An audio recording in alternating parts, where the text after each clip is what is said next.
कर्जमाफीचं आश्वासन आमच्या जाहीरनाम्यात नव्हतं. शेतकरी कर्जमाफी संदर्भात मंत्री अतुल सावेंचं मोठं विधान.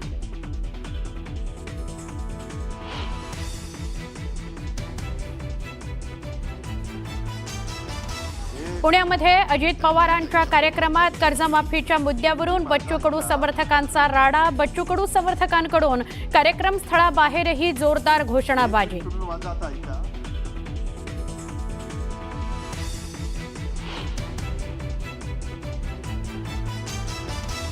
योग्य वेळी सरकार कर्जमाफी करणार तर बच्चू कडूंच्या आंदोलनावर निर्णय झाला पाहिजे. टॅक्स भरणाऱ्यांना कर्जमाफी कशी? पाशा पटेल यांचा सवाल.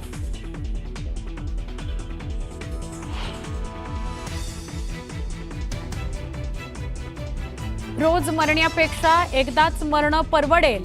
आज निर्णय झाला नाही तर 16 तारखेपासून जलत्याग आंदोलन. बच्चू कडूंचा सरकारला इशारा.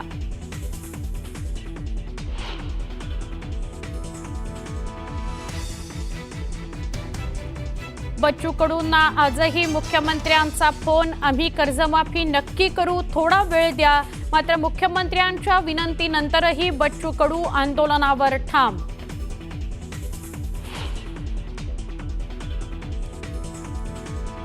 अहमदाबादमधील विमान दुर्घटनेनंतर आतापर्यंत 270 मृतदेहांचं पोस्टमॉर्टम पूर्ण.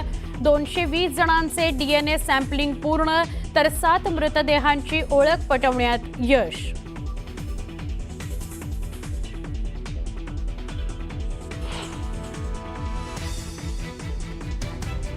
अहमदाबाद विमान दुर्घटनेवेळी पायलटनं 4 ते 5 सेकंदात मेडेचा संदेश पाठवला तर प्लेनवर उचललं जात नाहीये, नाही वाचणार. पायलट सुमित सबरवालनं ATCला पाठवलेला संदेश उघड.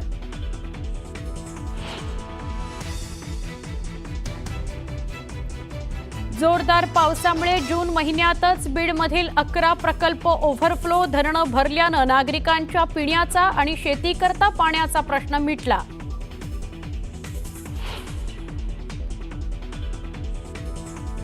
इस्रायलच्या हल्ल्यानंतर आता इराणचा इस्रायलवर जोरदार पलटवार. इराणनं इस्रायलवर डागली शेकडो बॅलिस्टिक क्षेपणास्त्र तर इस्रायलनं हल्ले परतवून लावल्याचा केला दावा.